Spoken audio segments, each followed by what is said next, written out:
이제 4월 18일 주일 예배 드리도록 하겠습니다. 먼저 531장 찬송을 드립니다.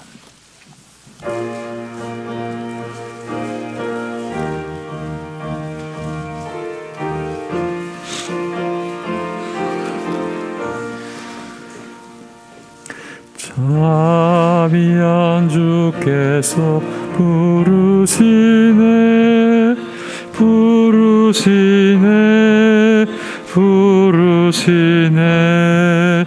사랑의 햇빛을 왜 안 받고 점점 더 멀리 가나 지금 오라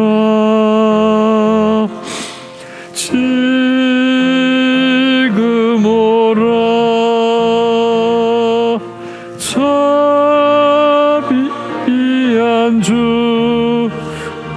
주께로 지금 곧 나오라 고달파 지친 자 쉬라하네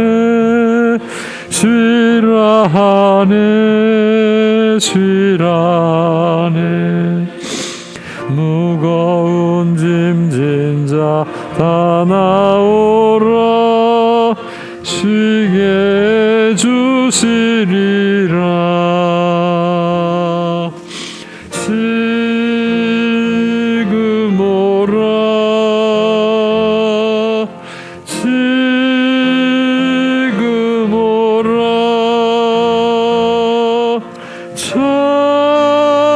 자비한 주께로 지금 곧 나 531장 주께서 지금도 기다리네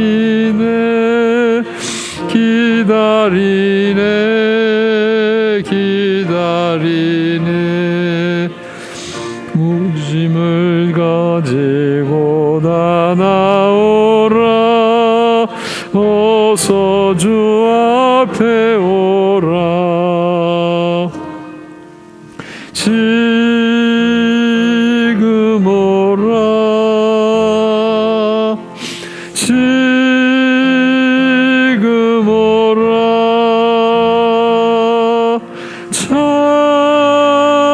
자비한 주께로 지금 곧 나오라 주님의 소리를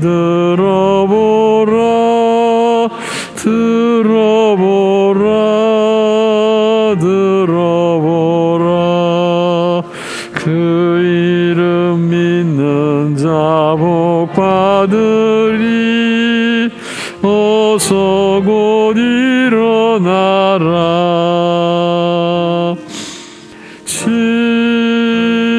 지금 오라 지금 오라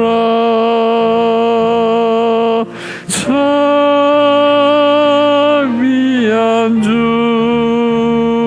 주께로 지금 곧 나오라.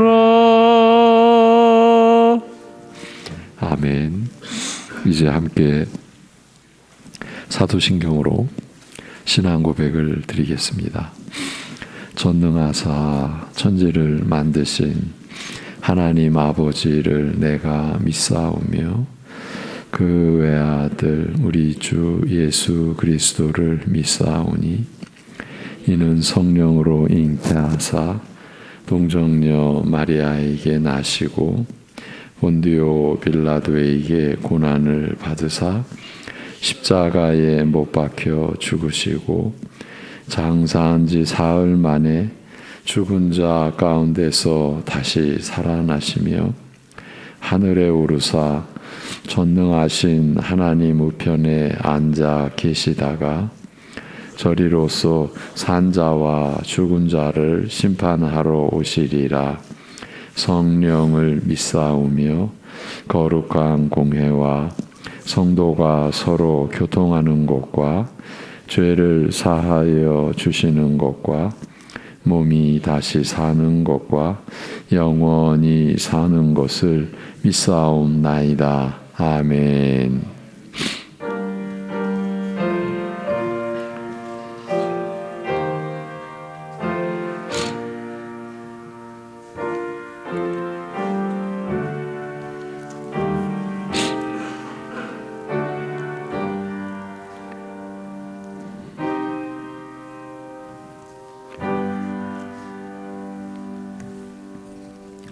예수는 우리가 범죄한 것 때문에 내 줌이 되고 또한 우리를 의롭다 하시기 위하여 살아나셨느니라.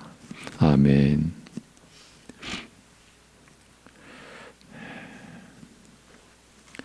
죄와 그로 인한 사망과 그 영원한 음부의 저주 안에서 우리를 구원하여 주신 아버지 하나님, 우리를 대신하여 독생자 아들을 죽이시기까지 하신 그 사랑으로 우리에게 영원한 생명, 새 생명을 주신 은혜를 따라 이 시간 예배 드리는 심령들을 각자 일일이 주의 영으로 주장하셔서 오직 하나님을 향하고 하나님의 말씀에 우리의 마음을 쏟을 수 있고 그리하여 받은 은혜로 하나님의 뜻대로 살아갈 수 있게 하여 주옵소서.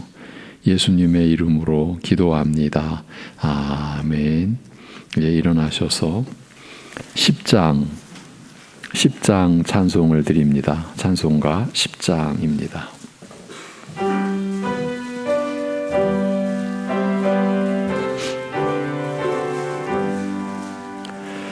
전능왕 오셔서 주 이름 찬송케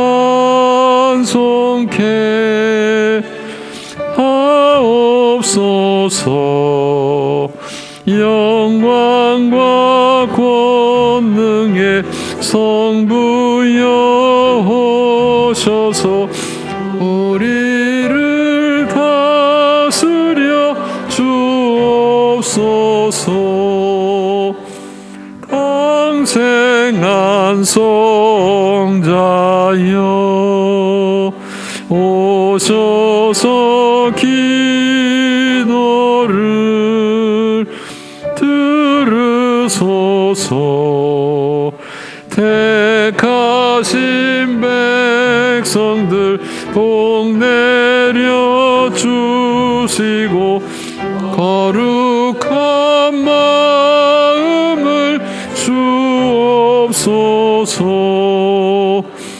위로의 주 성령 오셔서 큰 증거 주옵소서.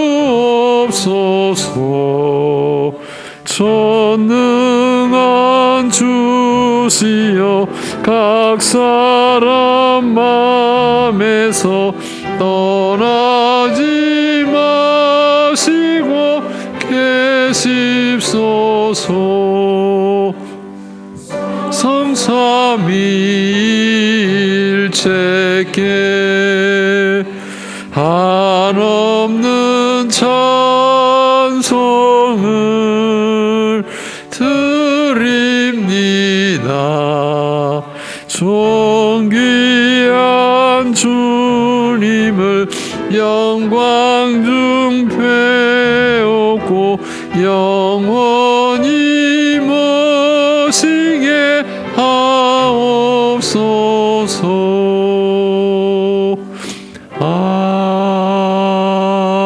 아멘.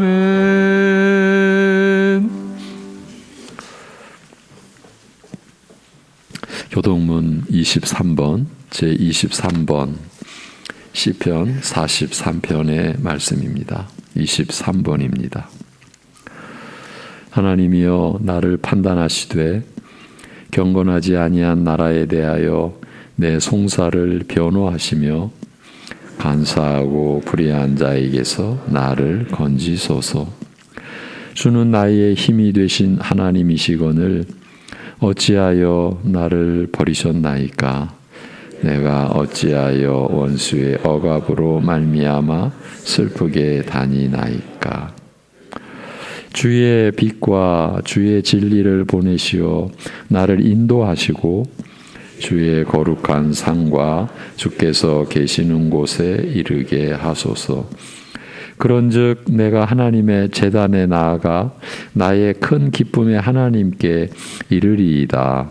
하나님이여, 나의 하나님이여, 내가 수금으로 주를 찬양하리이다.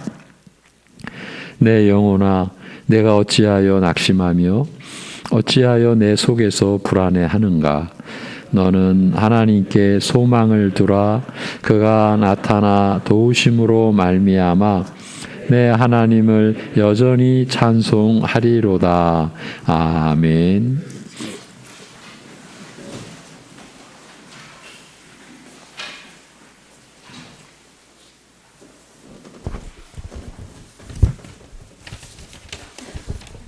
기도하겠습니다. 하나님 아버지, 우리를 흑암의 권세에서 건져주시고 영원한 나라로 옮겨주시고 구원받은 하나님의 자녀의 영광된 신분으로 세워주신 은혜에 감사드립니다. 신자의 참된 행복은 환경을 능가하는 하나님 되심과 하나님의 은혜 아래 우리의 인생 전체가 있다는 사실을 아는 것과 그 하나님과의 관계 속에서 사는 것이 이 세상 것과 비교조차 할 수 없는 소중한 것임을 깊이 알고 하나님 아버지와 함께함이 진정 기쁨임을 알고 감사하는 마음으로 예배드리는 시간이 되게 하옵소서. 탕자의 비유 속에 나오는 큰아들은 아버지의 품 안에는 있었으나 아버지와 누리는 사랑의 관계 대신 아버지가 베푸는 잔치상을 부러워했고 아버지와 함께 사는 것 자체가 행복이 아니었으며 한 번도 아버지가 있어서 기뻤다든가 아버지와 함께하여서 행복한 적이 없었던 아주 불쌍한 자였습니다. 탕자인 작은 아들은 굶어 죽을 지경에는 있었지만 모든 관계를 잃어버리고 외톨이가 되었을 때 예전에 몰랐던 아버지의 인자하신 성품과 자비로우심을 깨닫고 이전에 누렸던 아버지와의 사랑이 그 넘치는 관계 속으로 돌아가고 싶은 간절한 마음으로 통곡할 때 아버지 품을 사모하며 돌아왔던 것처럼 우리들도 아버지 하나님만이 나의 진정한 행복이고 내가 그 하나님 아버지와 관계를 맺고 있기 때문에 행복하다는 진정한 신앙 고백을 하며 이전에 세상 것들과 비교했던 죄악된 마음들을 고백하며 다시금 하나님 앞에 돌아와 하나님 앞에서 즐거워하며 하나님만 바라볼 수 있도록 저희들 마음을 이 시간 붙들어 주옵시길 간절히 원합니다. 하나님 아버지, 우리가 인생을 살아가는 동안 자기 스스로 사는 것처럼 오만했음을 이 시간 고백합니다. 살면서 겪게 되는 많은 시련과 고난, 그리고 질병으로 인한 극심한 고통이 올 때에야 단 한 번의 호흡도 오직 주님이 베푸시는 은혜이셨음을 알고 주님 앞에 겸손히 무릎 꿇고 나아가 다시금 의지하며 주님만이 주시는 참된 평강으로 여러 가지 어려움과 환난을 견디게 하시고 그로 인해 진정한 우리의 위로자는 주님 한 분뿐이심을 깨닫고 주님으로 인해 즐거워하는 삶이 되게 하여 주시옵소서. 하나님 아버지, 연일 계속되는 코로나19로 인해 점점 지쳐가고 있습니다. 저희들 불쌍히 여기시고 위로하여 주옵시길 간절히 원합니다. 속히 이 기나긴 바이러스가 종식되어 성도 간의 교제가 서로를 돌볼 수 있고 서로를 진정 사랑으로 바라볼 수 있도록 어려움이 없게 하여 주시옵시길 간절히 원합니다. 이 어려운 상황 속에서도 대면 예배를 드리게 하심에 감사드립니다. 더욱 간절한 마음으로 주님을 찾는 마음들이 많아지게 하여 주옵소서. 이러한 때에 저희들에게 믿음이 더욱 강건해지도록 주님께서 저희들에게 은혜를 베풀어 주시길 간절히 원합니다. 이제 말씀 전하실 목사님 영육 강건하게 늘 붙들어 주시고 말씀 전하실 때에 성령께서 붙들어 사용하여 주셔서 상하고 지친 저희들의 마음들이 회복되는 은혜가 있기를 간절히 원합니다. 감사드리오며 이 모든 말씀 예수 그리스도 이름으로 기도드리옵나이다. 아멘.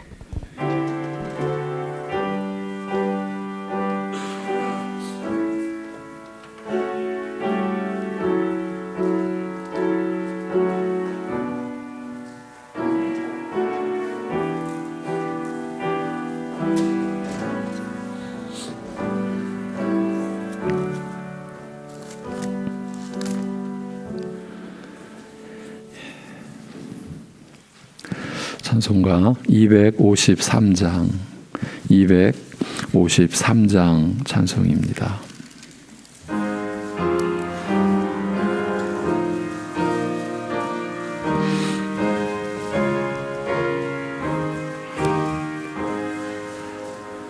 그 자비하신 주님 날 불러주시고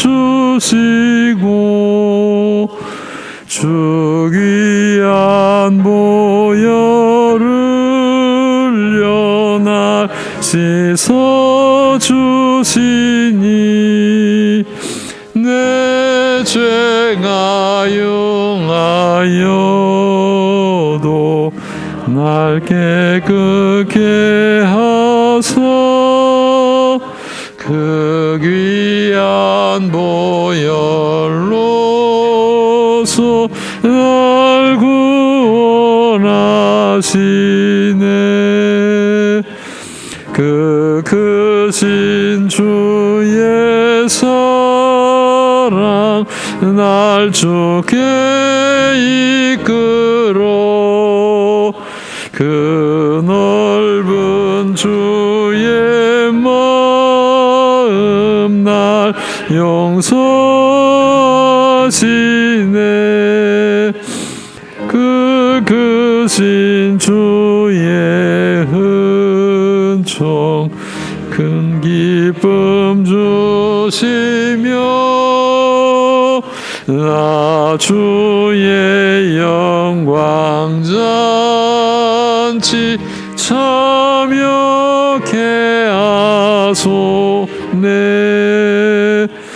주 성령 우리 마음을 주께로 이끄니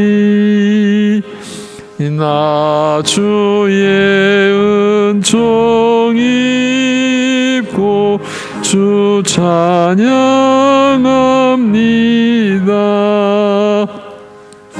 주 성령 내게 오사 나 방황할 때에 늘 인도하여 주사 실족해 마소서. 주 넓은 가슴 안에 날 안아주시고 내 마음 슬플 때도 날 위로하시네. 나 절망할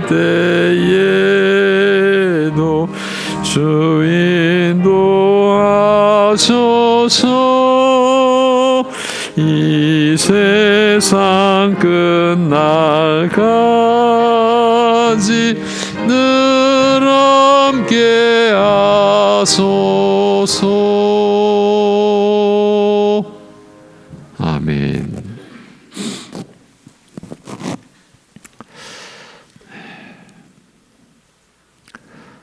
오늘도 하나님을 예배하는 자리에 저희들을 세워주신 하나님 아버지, 이 예배를 허락하여 주신 하나님 아버지, 예배드리고자 하는 마음을 갖도록 우리의 신앙 양심과 선한 의지를 일깨워 주신 우리 아버지 하나님, 이 시간 하나님 아버지께 우리의 마음을 드립니다. 우리의 마음의 고백과 함께 우리에게 베풀어 주신 끝이 없으신 그 사랑에 따라서 저희도 하나님 아버지 앞에 사랑의 고백을 드립니다.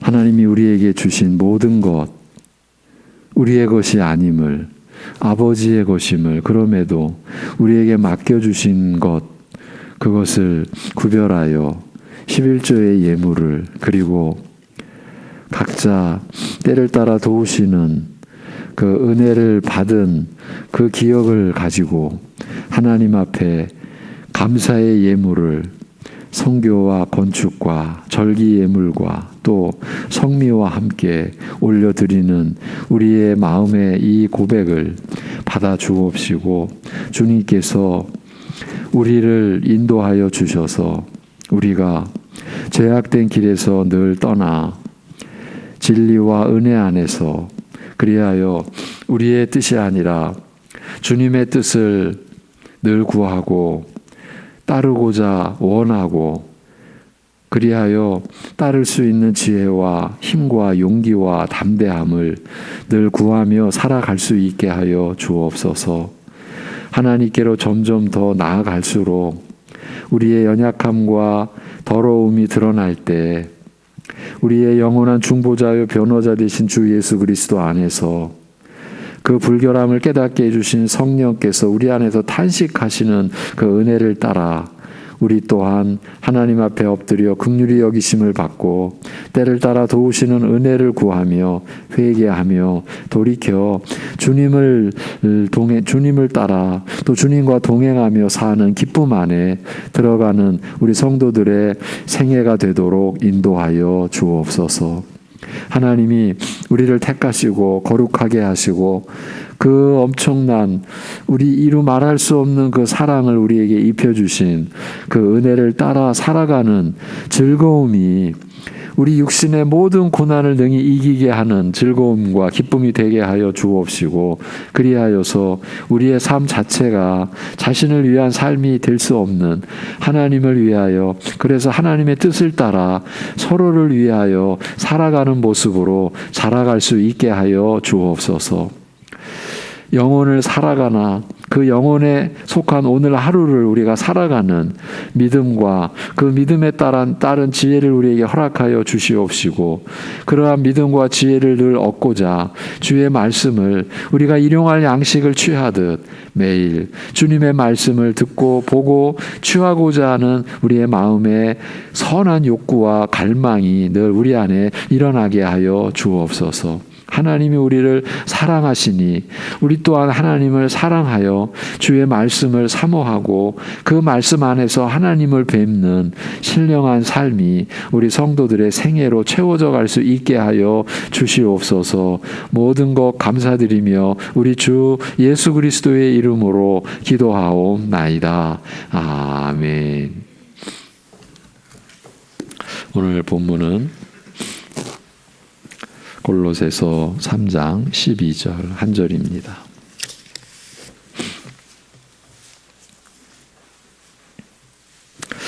오늘 말씀의 제목은 자비의 심장입니다. 12절 골로새서 3장 12절 그러므로 너희는 하나님이 택하사 거룩하고 사랑받는 자처럼 긍휼과 자비와 겸손과 온유와 오래 참음을 옷 입고.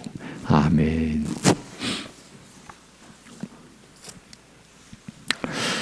예수 그리스도의 종 사도 바울은 지금 온 교회에게 우리가 그리스도와 연합된 자이기 때문에 그의 합당한 모습을 보일 것을 말하고 있는 중입니다. 그리스도와 하나 된 자로서의 모습을 갖추라는 것입니다. 크게 두 가지로 그 점을 나누어서 제시하고 있는데, 먼저는 전에 입던 더럽고 냄새나는 옷을 벗어버리는 것이고, 이어서는 거룩하고 깨끗한 새 옷을 입어야 하는 것입니다. 전에 입던 옷은 우리가 본성적으로 좋아하는 것들이기는 하나, 실은 우리 자신을 더럽히는 것이요, 또한 다른 사람을 해롭게 하고 더럽히게 하는 모든 행위를 의미했습니다. 그런 성품의 옷이 우리가 전에 입고 있던 옷이었으나, 이제 새 사람 된 신분에는 그런 옷이 어울리지 않기 때문에 벗어버려야 한다라는 것입니다. 곧 음란과 부정과 탐심, 그리고 분노와 악의와 욕지거리 등 자신뿐만이 아니라 남까지도 더럽히게 하는 그 옛사람의 성품이 선호했던 옷은, 그 성품의 옷은 이제 벗어버려야 한다라는 말씀이었습니다. 골로새서 3장의 전체 맥락에서 보자면 우리는 이제 땅의 것을 찾는 사람이 아니라 위의 것을 찾고 구하는 하나님의 사람이 되었기 때문인 것이죠. 이건 이제 부정적인 입장에서 먼저 없애야 할 것을 말한 것입니다. 그런데 이런 경우를 생각해 볼 수 있습니다. 자기는 이런 것은 하지 않았다고 자부하는 교인들이 있을 수 있다라는 겁니다. 나는 나를 깨끗이 지키려고 해왔다. 탐심을 죽이려고 애를 써왔으며 음란이 죄인 줄 알고 멀리 피하려 해왔다. 남을 괴롭히고 해하려는 해롭게 하려는 짓은 천성적으로 불가능했고 누구도 피해 입힐 생각을 해본 적이 없다. 이렇게 생각하는 사람들도 있을 것입니다. 실제로 이런 면에서, 즉 앞에서 열거한 악하고 나쁜 짓을 하지 않는 면에서는 그런대로 뜻을 이루는 사람들이 많이 있습니다. 우리는 그렇게 볼 수 있습니다. 그러나 사도는 그런 것에 만족해서는 안 된다라는 점을 설명해 갑니다. 그렇습니다. 나쁜 짓을 안 했다라는 것으로 끝나는 것은 신자의 영광을 제대로 다 표현하지 못하는 것입니다. 이 점이 중요합니다. 이것이 지금 또 앞으로 우리가 살펴볼 말씀의 내용입니다. 옛사람의 옷을 벗어버린 것만으로는 반쪽짜리 신앙일 수밖에 없습니다. 옛사람의 옷을 벗어버린 성도는 반드시 새 사람의 옷을 적극적으로 입어야 하는 것입니다. 시쳇말로 벗은 채로 어찌 살겠습니까? 그 옷은 어떤 옷일까요? 지난주에 확인한 것처럼 하나님이 택하시고 거룩해 하신, 이렇게 사랑하심을 받은 영광스러운 신분에 어울리는 새 사람의 옷은 어떤 것일까요? 이 물음에 답하기 위하여 지난주 하나님의 사람이라는 제목으로 하나님이 택하신, 하나님이 거룩하게 하신, 이렇게 하나님의 사랑하심을 받은 우리 신자들의 정체를 살피고 확인했던 것입니다. 성령으로 그리스도와 연합된 신자가 하나님의 사람으로서 입어야 할 새 옷이 어떤 것인지, 그 옷을 바로 또 제대로 알기 위한 준비 작업을 한 것입니다. 사도는 이제 하나님의 특별한 사랑을 받아 새 사람 된 우리 신자들이 입어야 할 옷에 대하여 소개하기 시작합니다. 더러운 옷을 벗었으니 갈아입어야 할 새 옷은 이것이라고 하면서 긍휼과 자비와 겸손과 온유와 오래 참음을 옷 입고라고 합니다. 먼저 긍휼이라는 요소가 나오는데요. 이건 좀 생각해 보아야 합니다. 우리말 성경에서는 긍휼과 자비와 이렇게 나오고 있는데, 원래는 이 첫 마디가 자비의 마음, 자비의 심장이라고 해야 합니다. 바울 사도는 자비의 심장이라고 기록해 놓았습니다. 긍휼이라는 말도 그 성격상 여기에 어울리는 말이나 그 뜻을 가진 낱말이 따로 있습니다. 긍휼이란 이 말은 신약 성경에는 마태복음 5장 7절 긍휼히 여기는 자는 복이 있나니라는 말씀과 히브리서 2장 17절 이는 하나님의 일에 자비하고 신실한 대제사장이 되어 백성의 죄를 속량하려 하심이라는 구절에 단 2번만 나옵니다. 물론 긍휼과 자비는 아주 유사한 성격으로 서로 공통점을 지니고 있습니다. 긍휼의 사람이 자비로울 수 있습니다. 자비로운 사람은 긍휼을 이룰 수 있습니다. 그러나 둘 사이에 조금 다른 점도 있습니다. 긍휼은 간단히 말하면 형벌 받을 사람에게 오히려 상을 주는 성품입니다. 이제 우리로서는 이 땅으로서는 이게 이제 납득하기 어려운 거죠. 사실은 형벌을 받을 사람에게 오히려 상을 준다. 이렇게 할 수 있는 성품을 가리켜 긍휼이라고 하는 겁니다. 하나님이 우리에게 긍휼을 베푸셨기 때문에 우리가 구원을 얻었다라는 것은 우리가 죄만 지어 진노의 심판을 받아야 하는 자들이었는데 오히려 구원의 상급을 받았다라는 의미입니다. 당연히 받아야 할 것을 받지 않고 오히려 좋은 것을 대신 받았을 때 그것을 긍휼히 여김을 받았다라고 하는 것입니다. 그런데 여기 본문에서 먼저 말하는 것은 그런 긍휼이 아니라 자비의 마음, 곧 자비의 심장입니다. 자비가 우리 믿는 자들의 가슴의 중심, 그의 성품의 중심을 차지하는 것이라는 뜻입니다.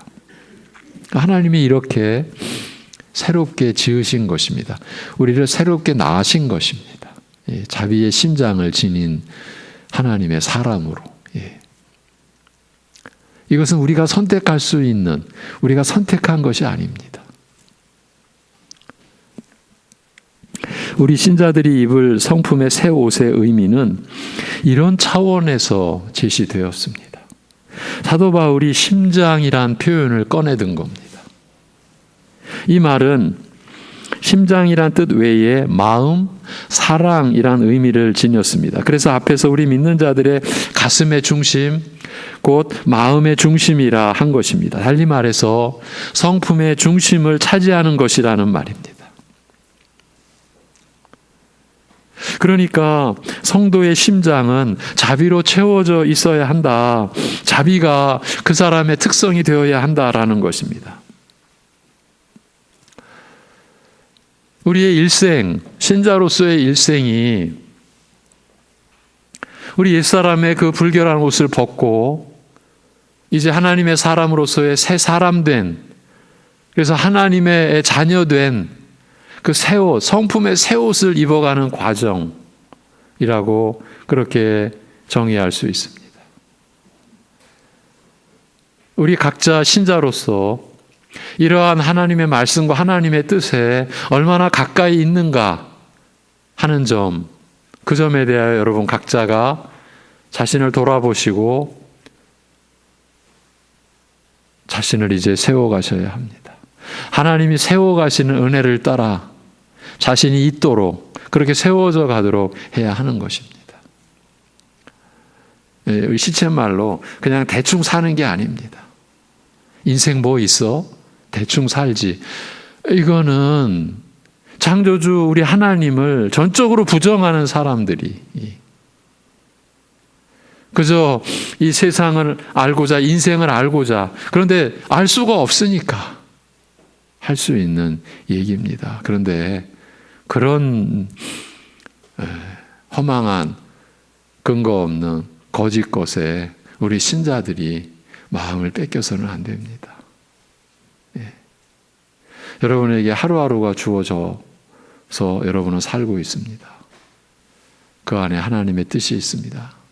여러분을 세워가시는 하나님의 손길이 놓여 있는 겁니다. 오늘 우리가 그 하나님의 뜻, 하나님의 손길에 대한 말씀을 받고 있는 겁니다. 자비의 심장. 우리 신자들의 심장은 자비의 심장이라는 겁니다. 그런데 이 점은 다른 사람에 대해 내보이는 성도의 성품의 기본을 언급하는 것입니다. 자비의 심장. 다른 사람에 대해 내보이는 성품의 기본을 얘기하는 내용입니다. 그렇다면 이 점이 의미하는 바는 무엇일까요? 성도의 성품의 중심은, 성도의 마음의 중심은 자신 아닌 다른 사람에 대해 내보이는 것, 다른 사람과의 관계를 이루는 것으로 이루어지는 것을 뜻합니다. 이렇게 그리스도와 연합되어 성령으로 새 성품을 이루며 사는 우리 신자들에게는 자기 중심이나 자기를 위한 것은 근본적으로 없어진 것입니다. 마음의 중심, 곧 성품의 중심도 자비로 채워졌으니, 곧 다른 사람에 대해 내보이는 성품의 근본을 지니게 되었으니 말입니다. 바울 사도가 고린도 교회에 보낸 서신에서 그런즉 누구든지 그리스도 안에 있으면 새로운 피조물이라 이전 것은 지나갔으니 보라 새 것이 되었도다라고 한 이 선언 속에는 이런 개념이 담겨 있는 것입니다. 그리하여 그 선언 앞에서 그가 모든 사람을 대신하여 죽으심은 살아있는 자들로 하여금 다시는 그들 자신을 위하여 살지 않고 오직 그들을 대신하여 죽었다가 다시 살아나신 이를 위하여 살게 하려 함이라고 한 것입니다. 다시는 자기 자신을 위하여 살지 않고, 다시는 우리 자신을 위하여 살지 않고, 여러분, 이것이 신자의 삶의 기본입니다. 이제는 자신을 위하여 살지 않고 이제는 우리를 대신하여 죽었다가 다시 살아나신 이를 위하여. 그런데 우리를 대신하여 죽었다가 다시 살아나신 그분의 뜻은 서로를 사랑하고 서로를 위하라는 것 아닙니까? 그러니까 우리를 대신하여 죽었다가 다시 살아나신 이를 위하여 살게 된 우리는 이제 그분의 뜻을 따라 서로를 위하여 서로를 사랑하며 살게 된 것입니다. 그러기 위하여 성도의 심장은 자비로 채워져 있어야 한다. 자비가 그 사람의 특성이 되어야 한다라고 한 것입니다. 여러분, 우리가 우리 자신을 위하여 살지 않는다라는 것은 어떤 전제하에서의 고백입니까? 우리 주 예수 그리스도께서 아버지 하나님의 뜻으로 성령님 안에서 우리의 모든 것을 이루신 분이기 때문입니다. 우리의 생명도 그분이십니다. 골로새서에서 그렇게 밝혀줬습니다. 이 3장에서 여러분의 생명은 그리스도와 함께 하나님 안에 감추어져 있습니다. 누가 손대겠습니까? 누가 훼손시키겠습니까? 여러분의 영생을. 이것이 우리의 믿음의 내용입니다. 우리는 상상조차 못합니다. 하나님의 말씀으로 우리에게 알려주신 이런 내용입니다. 우리에 관한 것입니다. 그리스도가 우리의 전부라는 고백, 우리 어릴 적 복음성가 그리스도는 우리의 전부라고 한 고백이 사실은 옳은 겁니다. 그리스도 우리는 충분한 겁니다. 그렇기 때문에 이제 나를 위하여 살지 않게 된 겁니다. 살 필요가 없게 된 겁니다. 그리스도가 나이시니까, 나와 하나 되셨으니까. 그래서 다른 사람을 위하여, 그래서 사랑이라는 것은 자기의 유익을 구하지 않는 것으로. 우리가 고린도전서 13장을 새벽 예배에 몇 주 전에 살펴보았습니다. 우리는 어떤 결정을 할 때 나에게 유익된 것을 찾아왔습니다. 그러나 이제 그 성품은 이제 버린 성품입니다. 벗은 옷입니다. 다시 입을 수 없는, 입을 필요가 없는 옷입니다. 그럼 우리가 입은 새 옷, 새 성품의 옷은 다른 사람의 유익을 생각하며 결정하는 것입니다. 세상에 이런 법이 있습니까? 그런 법이 있는 나라가 있습니다. 그 나라가 하나님 나라입니다. 영원한 나라입니다. 이 세상은 불타 없어질, 썩어질 세상입니다. 영원한 하나님 나라에서는 다른 사람에게 어떤 유익이 있을까? 내 가족에게 어떤 유익이 있을까? 여기서 우리는 자신의 판단, 자신의 행동을 결정하는 기준이 쓰게 된 겁니다. 왜 그렇게 된 겁니까? 여러분 안에는 그리스도께서 성령으로 임하여 계시기 때문입니다. 여러분의 전부, 여러분의 생명서부터.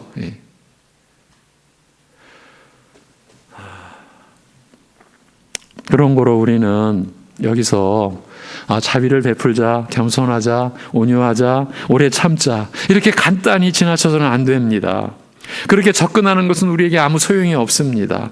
그 새 옷의 모양에 대한 가능한 한, 그 새 옷의 모양에 대해, 내용에 대해 가능한 한 자세히 알아야 하기 때문입니다. 그래야 우리 신자들이 입을 옷, 그 새 사람 된 성품의 옷을 입고 옷을 알고 찾아내어 입을 수가 있기 때문입니다. 이제 구체적으로 들어가 보겠습니다. 자비란 무엇입니까?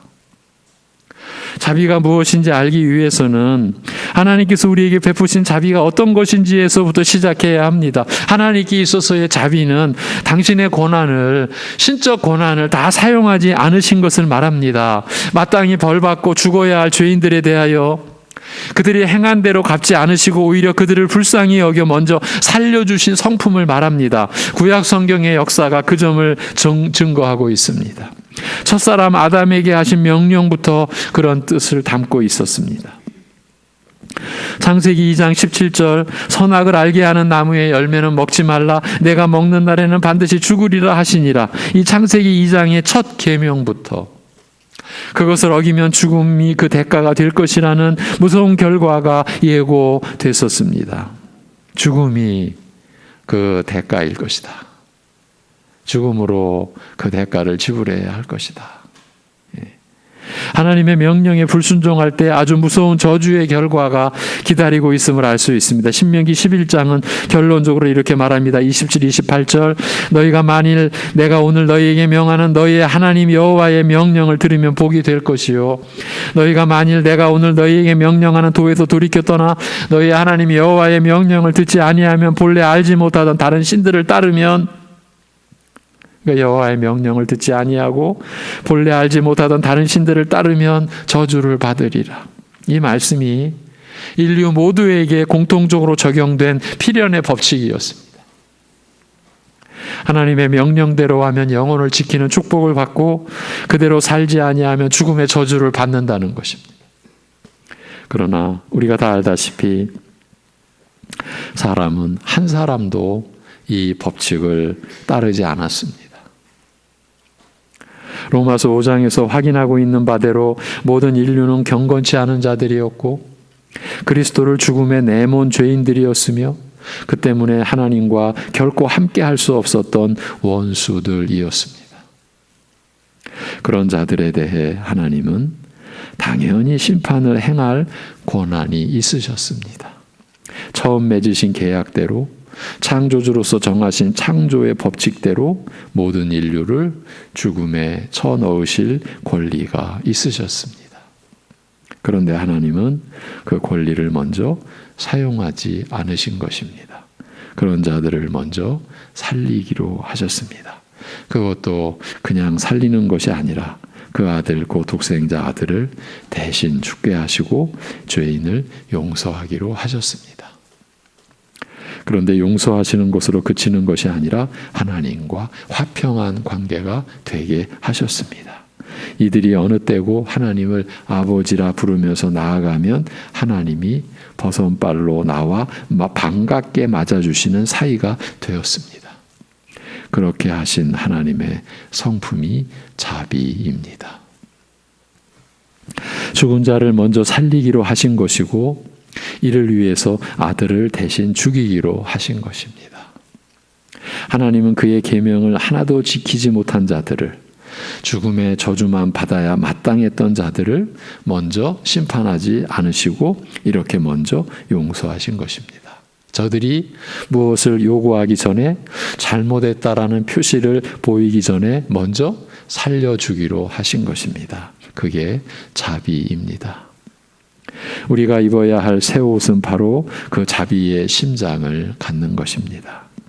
죽어야 마땅한 나를 죽이지 않고 대신 먼저 살려주신 은혜, 내가 구하지도 않았는데 하나님께서 나를 불쌍히 여기셔서 나를 심판하시지 않고 먼저 나를 용서하시고 내가 주 앞에서 살도록 먼저 조초해 주신 것을 닮아가도록까지 하신 것입니다. 그게 자비입니다.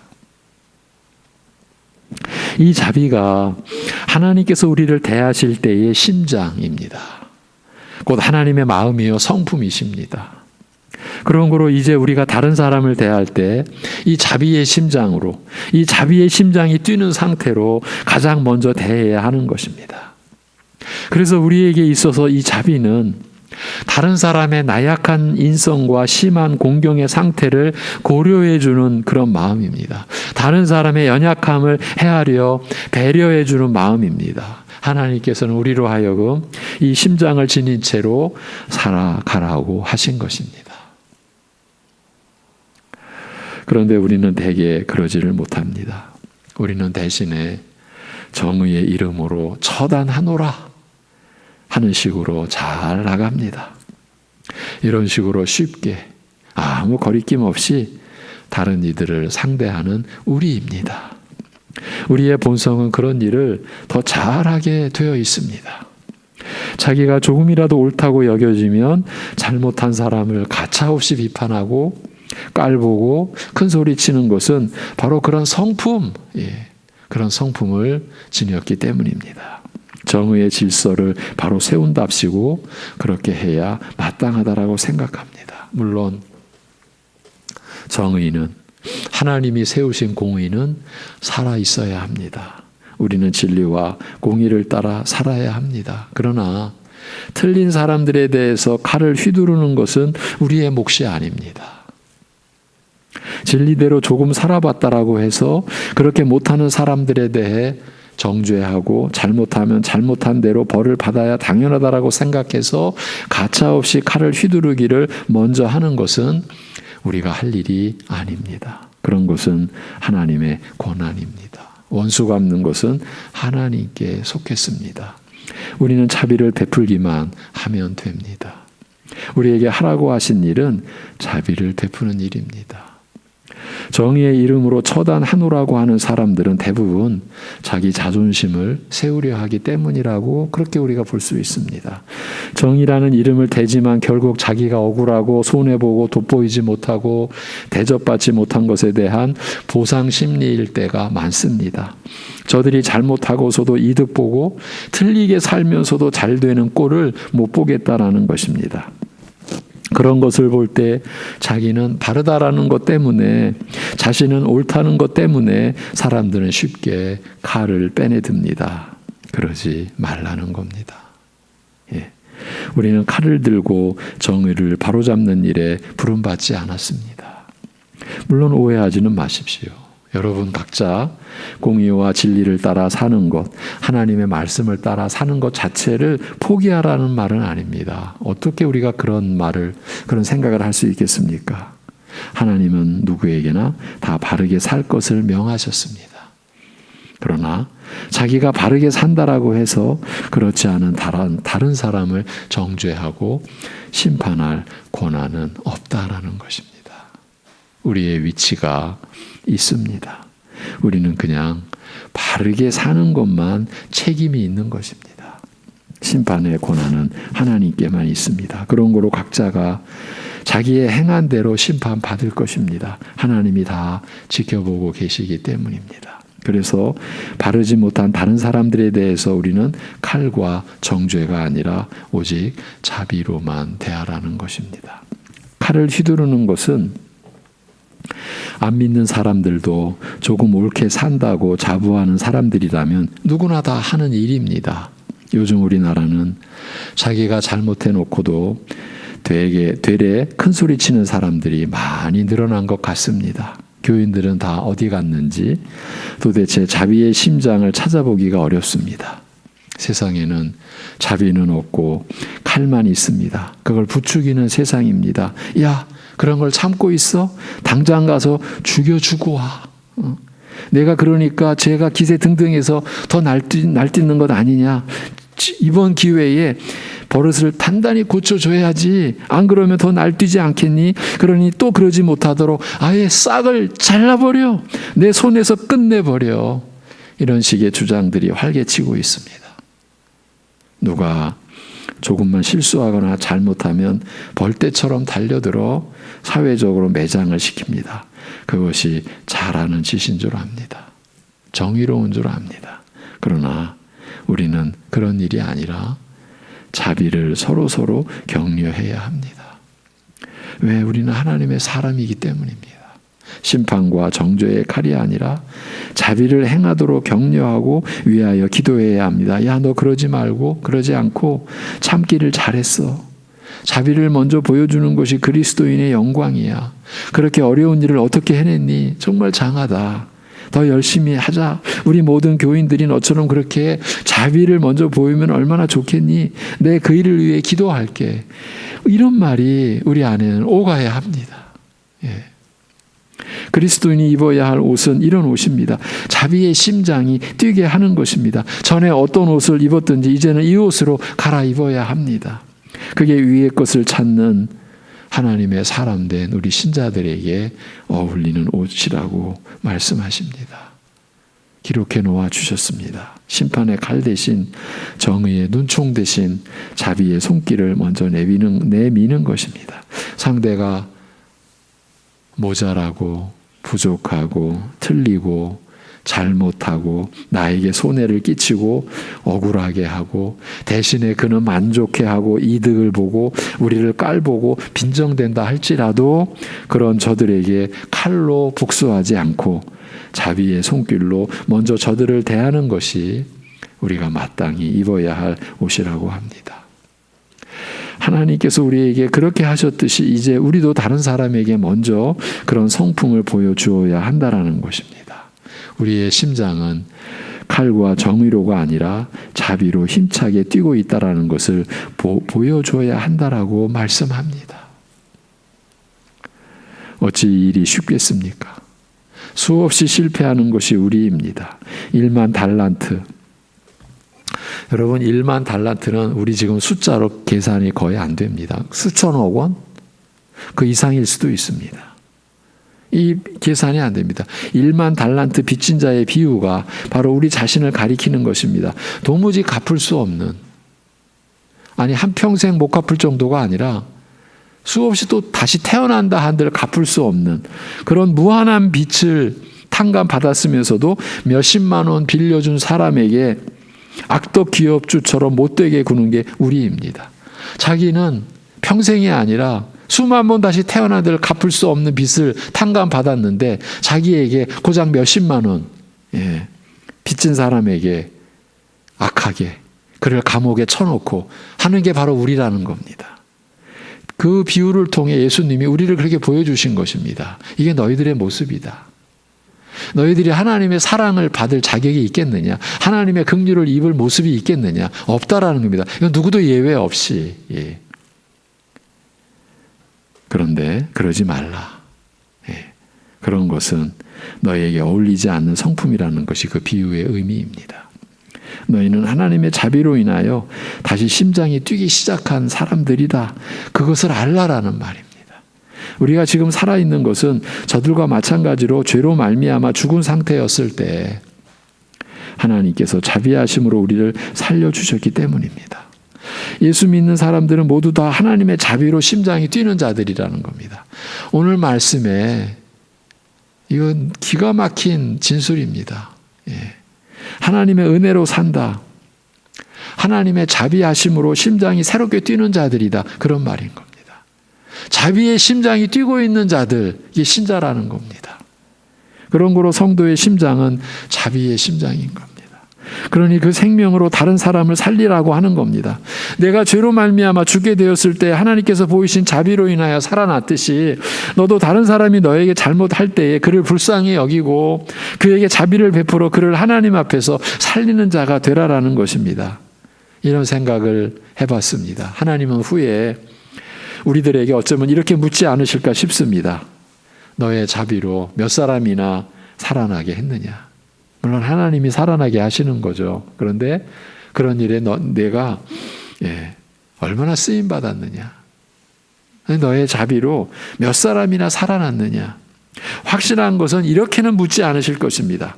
땅에 있을 때 얼마를 벌었니? 이렇게는 묻지 않으실 겁니다. 너희 교회는 얼마나 모였니? 이렇게는 묻지 않으실 것입니다.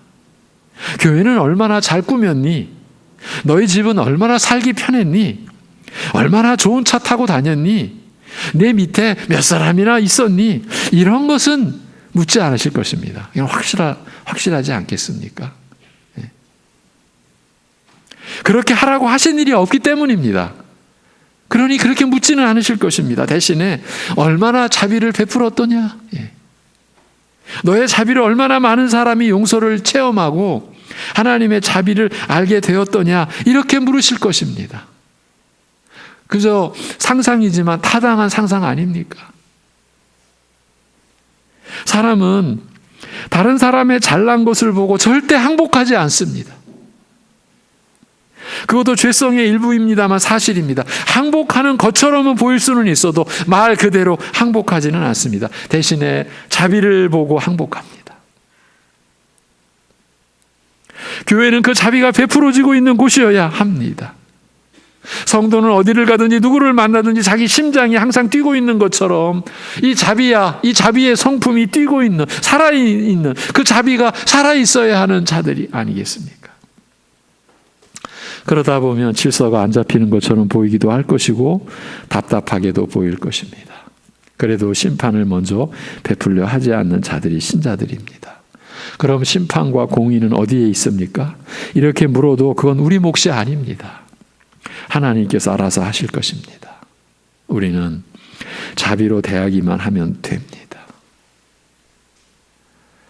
이 어려운 문제입니다. 그러나 이 어려운 문제를 우리가 또 다 이룰 수 있는 게 아닙니다. 우리는 하나님만 바라보고 하나님의 말씀 안에서 그 시대에 따라 또 그 상황에서 우리가 하나님의 뜻을 어떻게 쫓아야 되는지 늘 구하고, 그래서 하나님의 나라와 의를 구하며 우리가 살게 되어 있는 겁니다.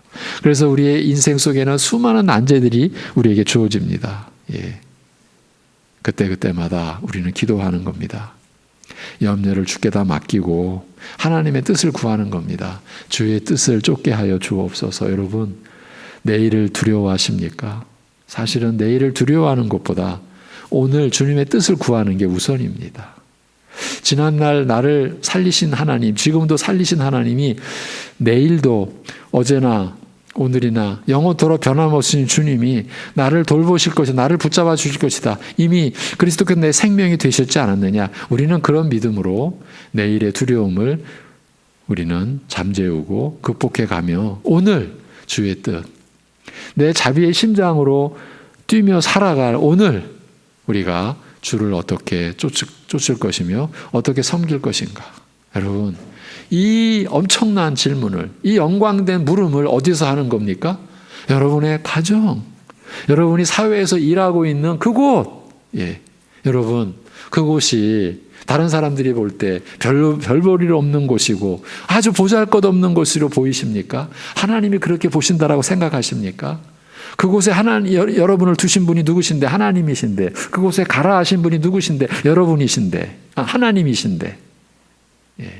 그러니까 여러분이 지금 살아가고 있는 그 가정, 여러분이 지금 살아가고 있는 대부분의 시간을 쓰는 이제 우리 장년 성도들, 청년 성도들, 그 일하는 곳, 또 학교, 군대, 그 안이 여러분이 그렇게 자비의 심장을 가지고 주님의 뜻을 구하며 살아가는 그곳이라는 거예요.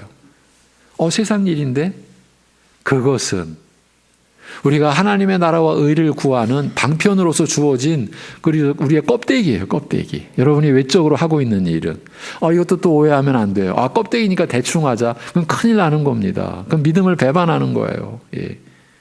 이거면 나는 하나님 나라와 의를 구하는 거니까 이 세상 일 대충 하자. 그럼 여러분이 하는 일을 지금 대충 한다면 자비의 심장을 뛰는 사람으로서 대충 하면 됩니까?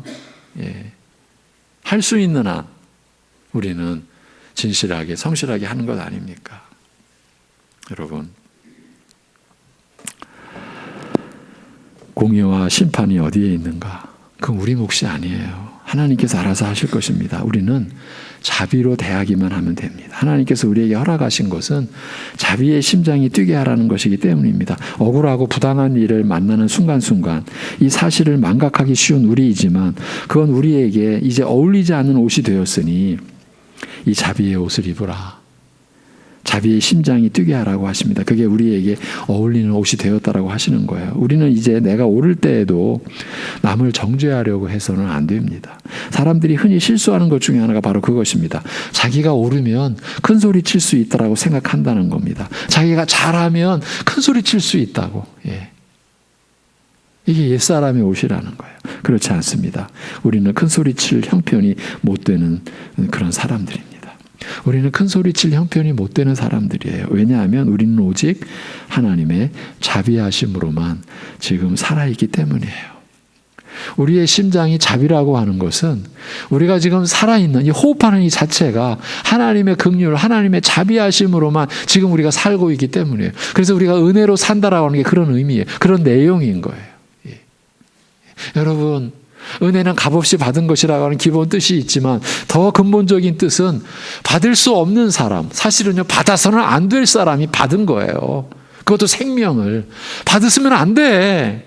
받을 수도 없지만 이 받아서도 안 돼. 우리가 한 짓을 보면. 근데 받았어요.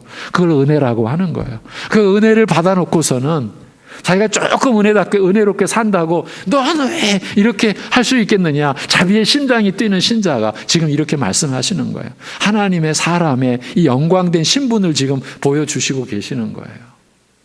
여러분에게서 하나님의 영광이 나타나야 되는 것은 여러분의 성품으로, 여러분의 그 모습으로 나타나는 거예요. 우리 자신을 각자 돌이켜보자고요. 얼마나 부끄럽기 짝이 없습니까? 자라가야죠. 그러나 우리가 이런 말씀을 듣는 것은 고치기 위함이죠. 변화되기 위함인 거죠. 그래서 우리에게 일생이 주어져 있는 거예요. 우리에게 살아있는 이 시간들이 있는 거예요. 우리가 이렇게 변화해 가도록. 이 영혼을 우리가 가야 되기 때문인 거예요. 우리가 그냥 오늘 하루 살다가 그냥 말 인생이라면 이런 말이 무슨 의미가 있습니까? 우리가 왜 여기 있습니까? 왜 예배 드립니까? 육신적으로, 세상적으로 할 거, 재미난 것이 얼마나 많은데. 근데 우리가 왜 여기 있습니까? 그런 것들이 우리에게 어울리지 않게 된 것 아닙니까? 하나님의 택하심을 받은 거예요. 이 만유의 주인, 그 하나님이 우리를 택하셨어요. 우리를 거룩하게 하셨어요. 우리를 그렇게 사랑하셨어요. 아들을 죽이시기까지. 그러니 우리가 하나님의 성품으로 닮아가는 것. 그것이 우리의 일생에서 우리에게 일어나는 변화인 거죠. 단 하나 그거인 거죠. 그래서 그리스도와 연합된 자로서의 그 걸맞는 모습으로 가는 거죠. 그리고 우리가 지금 있게 된 가정이나 살아가는 모든 관계 속에서 하나님 우리를 이렇게 훈련시키는 거죠. 연단시키는 거죠. 우리를 빚어가시는 거죠. 그 하나님의 거룩한 손길에 우리 자신을 맡기고 어제보다는 오늘 좀 더 우리가 변화되어져가는, 우리의 말이 변화되어져가는, 우리의 기도가 깊어져가는, 그리고 새로워져가는 이러한 체험, 이런 신령한 체험이 여러분의 삶에서 이루어지고 쌓여지고 그래서 여러분의 성품의 모습으로 나타나는 것. 심장에 자비의 심장을 가진 신자들이 살아가는 모습이 그것인 것이죠. 그럴 때 결정적인 것은, 중요한 것은 다른 사람을 대하는 그 중심, 그것이 자비여야 된다. 여러분, 이제 말씀을 맺습니다. 우리가 어떤 상황에서도 큰 소리칠 형편이 못 돼요. 왜? 우리는 하나님의 자비하심으로만 지금 살아있기 때문이에요.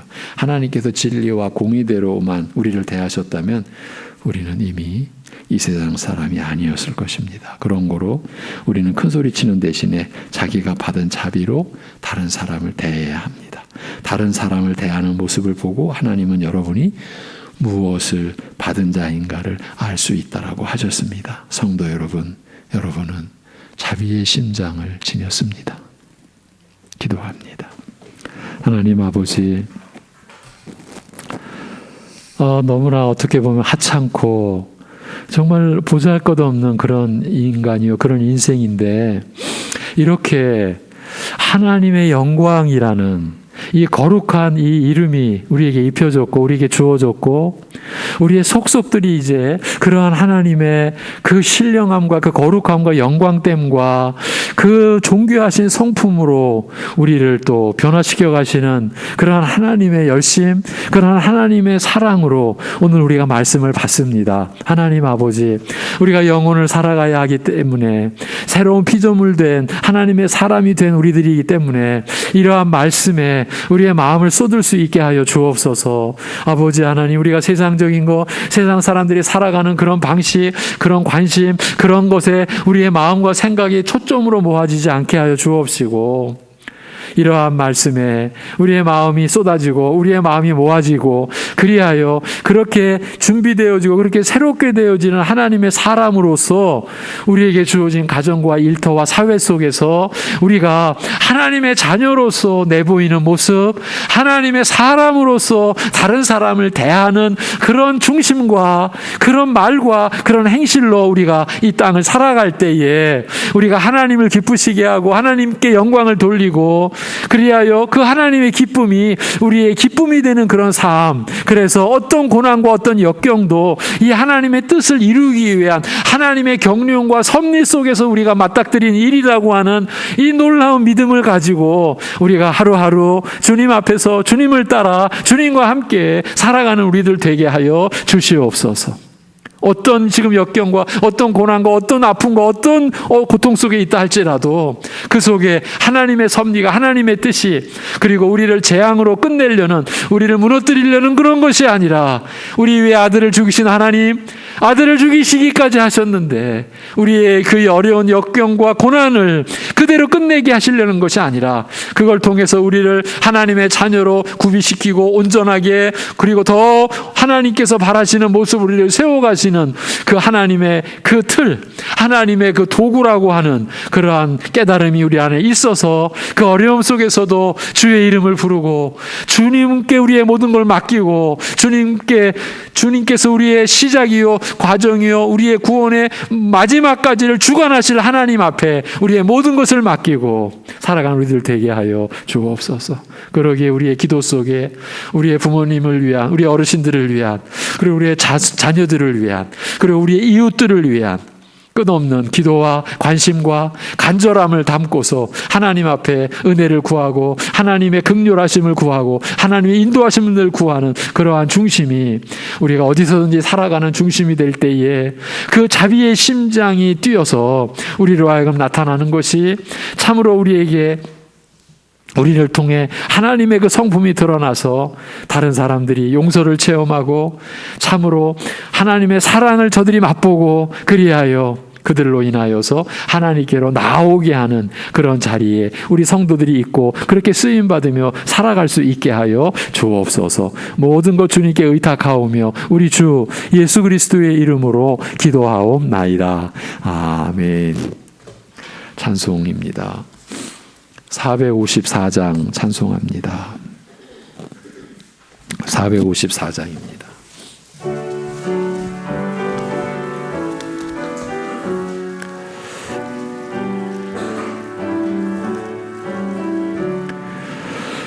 주와 같이 되기를 내가 항상 원하니 온유하고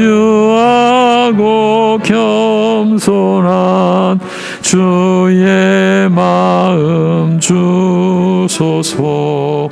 세상에서 우리가 나그네로 있을 때 주의 영상 닮아서 살아가게 하소서. 비록 작은 새라도 돌보시는 나의 주 나와 함께 계시어 나를 지켜주소서.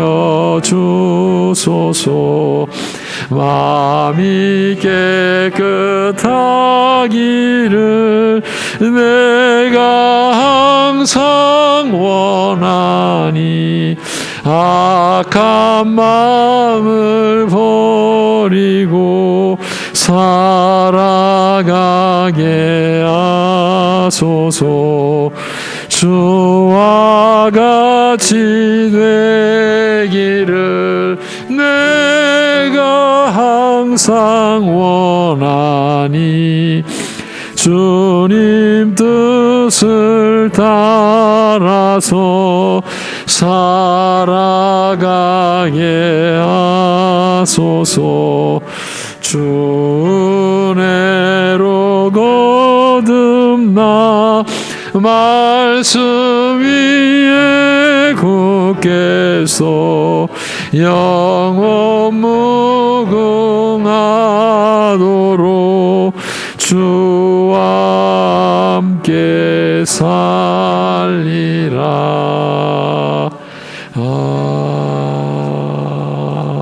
아멘. 교회 소식입니다. 코로나19의 수도권 방역 체계 2단계가 유지되는 중에도 국내는 물론 세계적으로 여전히 안정되지 않는 상황이오니 더욱 주의를 기울이며 주일 예배, 수요 예배, 새벽 예배와 교회 학교, 유초등부, 중고등부, 청년부 예배를 대면으로 드리는 것에 대하여 늘 함께 기도해 주시고 모이기에 힘써 주시기를 바랍니다. 예배에 관한 이제 일반 사항은 각자 참조하시고 뒷장을 넘기시면 올해부터 우리가 섬기기로 한 박영준 선교사 라오스입니다. 이제 들어가 있습니다. 들어가서 지금 라오스 언어를 배우고 있는 이제 선교 초년병입니다. 위에서 기도해 주시기 바랍니다. 진리 안에서 사랑이 역사하는 교회와 가정을 위해 우리 민족과 나라를 하나님께서 지켜주시기를 위해 그리고 영육간에 연약한 여러 교우들을 위해 기도해 주시기를 바랍니다. 부탁드리는 것은 구역별로 또 기관별로 이렇게 공예배 전체적으로 알려드리지 못하는 연약한 지금 병원에 입원해 계신 여러 우리 교우들이 계십니다. 함께 서로 열심히 기도해 주시길 바랍니다. 교회 소식 삼남전도회 원료회 및 구역 모임이 24일 저녁 9시에 줌을 통한 영상 모임으로 이루어지고 카톡으로 자세한 내용은 공지가 됩니다. 축하해 주셔야 할 일이 있습니다. 우리 박철우 집사님, 이메이 집사님 장남 우리 박희수 형제가 결혼을 합니다. 24일 토요일 오후 1시 MJ 컨벤션 5층 그랜드 볼룸입니다.